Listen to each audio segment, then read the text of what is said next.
ओम सभी को शुभ नमस्ते सज्जनों। आज हम सामवेद का 751वां मंत्र, जिसका शीर्षक है पत्नी व उषा।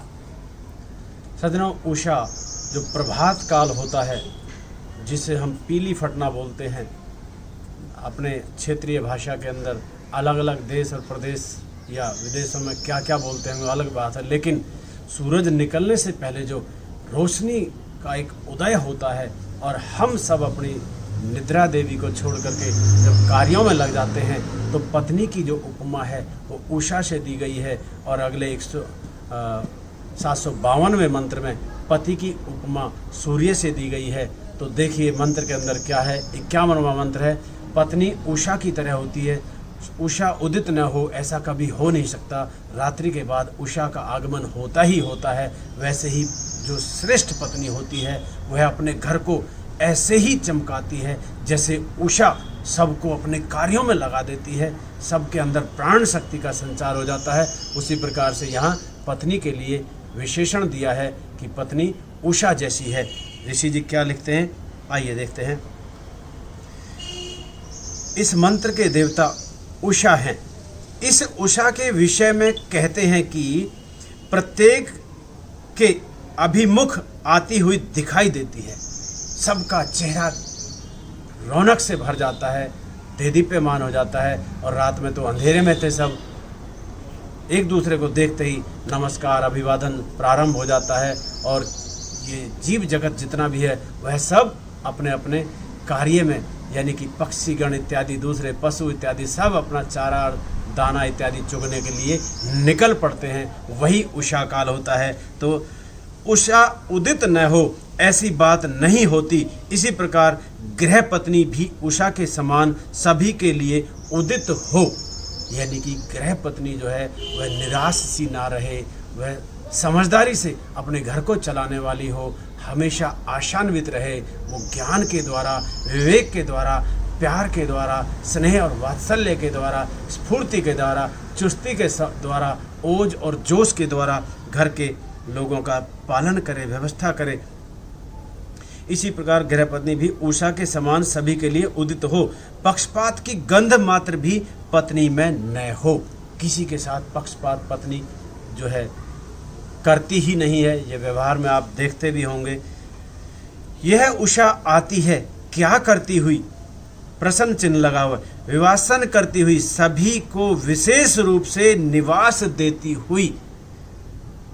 रात्रि के अंधकार में होने वाला राक्षसों, रक्षक कृमियों और रोग आदि का भय उषा के आते ही दूर सा हो जाता है। रात को सबको भय लगता है, डरे हुए होते हैं, सहमे होते हैं। कोई यात्रा में जा रहा है वो डरता है, किसी को अंधेरे में कोई ढूंढना है तो वो डरता है। तो रात में सब जो सहमे हुए थे, उषा का आगमन होते ही वो सब प्रसन्न चित्त हो उठते हैं। वस्तुतः रात्रि में जीवन क्रिया समाप्त सी हो जाती है। रात्रि में तो सब निष्क्रिय हो जाते हैं, सब विश्राम करने लग जाते हैं, निद्रा देवी की गोद में चले जाते हैं। तो जीवन क्रिया शांत सी हो जाती है, निष्क्रिय सी हो जाती है, समाप्त सी हो जाती है। ऐसा उषा होते ही जीवन यात्रा फिर से चालू हो उठती है। पत्नी का भी कर्तव्य है कि सब गृह सभ्यों के उत्तम निवास का प्रबंध करे। वैसे पति पत्नी दोनों को मिलके ही करना होता है। परिवार तभी चलता है और परिवार के दूसरे जनों को भी बराबर का सहयोग करना होता है। पर क्योंकि मंत्र यहाँ पत्नी को प्राथमिकता दे रहा है, इसलिए पत्नी का जिक्र ही यहाँ बार बार आएगा। तो सबकी आवश्यकता पूर्ति का उसे ध्यान हो। उषा निकलती है, प्रकाश को पूर्ण करने वाली होती है, सब दिशाओं में प्रकाश ही प्रकाश भर देती है। गृह पत्नी माता भी बच्चों में प्रारंभ से ही प्रकाश भरने वाली बने।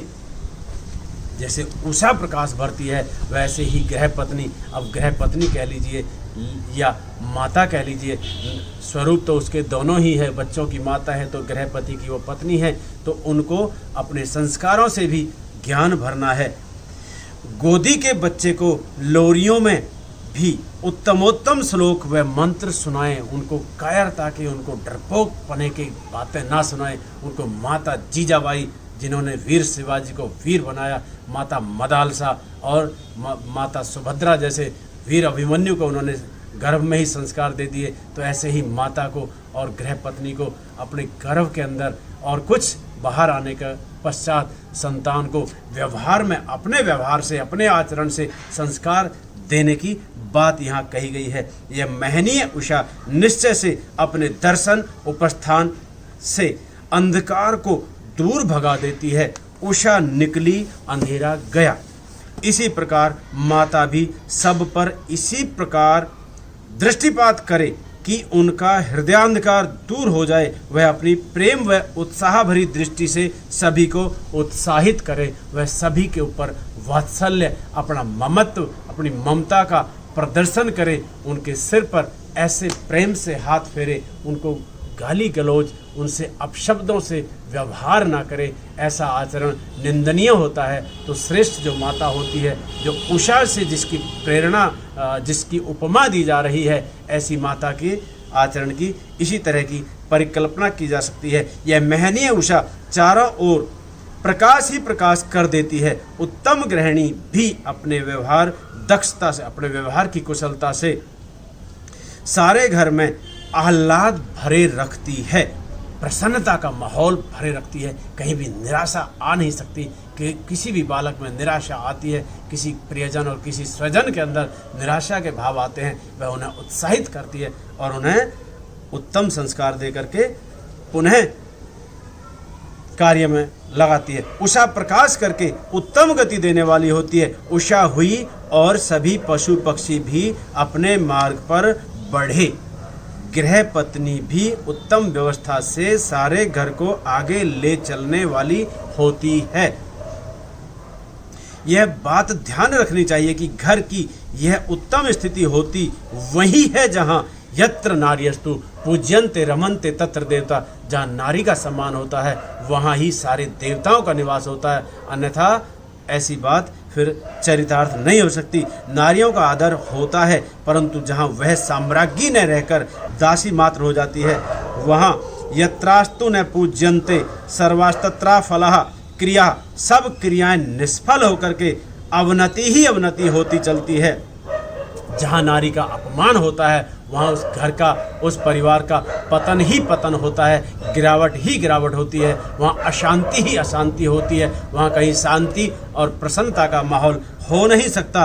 मंत्र में इसी उद्देश्य से मही शब्द का प्रयोग है कि इनको महनीय समझा जाए, इनको आदरणीय समझा जाए, इनको महान समझा जाए। ये उत्तम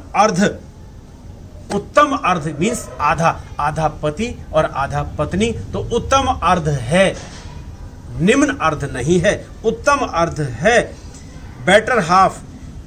इस बात को भूला न जाए, इस बात को स्मरण रखना चाहिए कि वो भी हमारा उत्तम आधा है, निकृष्ट आधा नहीं है। मंत्र का भावार्थ है आर्य ग्रहों की गृहिणियां उषा को अपना आदर्श बनाएं। उषा जैसे सारी हलचल उषा के होते ही शुरू हो जाती है। पूरा देश, पूरा समाज, पूरा राष्ट्र, पूरा विश्व हलचल में लग जाता है। उससे पहले निष्क्रिय था, उससे पहले सोया हुआ था, निद्रा की गोद में गया हुआ था। लेकिन जैसे ही उषा का उदय हुआ, उषा के उदय होते ही सब कुछ क्रियान्वित होने लग जाता है, सब सक्रिय हो जाते हैं, निष्क्रियता खत्म और सजगता आते ही सब अपने अपने कार्यों में लग जाते हैं। आपने भी सबने इसी प्रकार सजग रहना है, निष्क्रिय नहीं रहना और गृह पत्नियों का सम्मान करते हुए अपना जीवन यापन करना है। आप सभी ने मंत्र को ध्यानपूर्वक सुना। शुभ नमस्ते, धन्यवाद।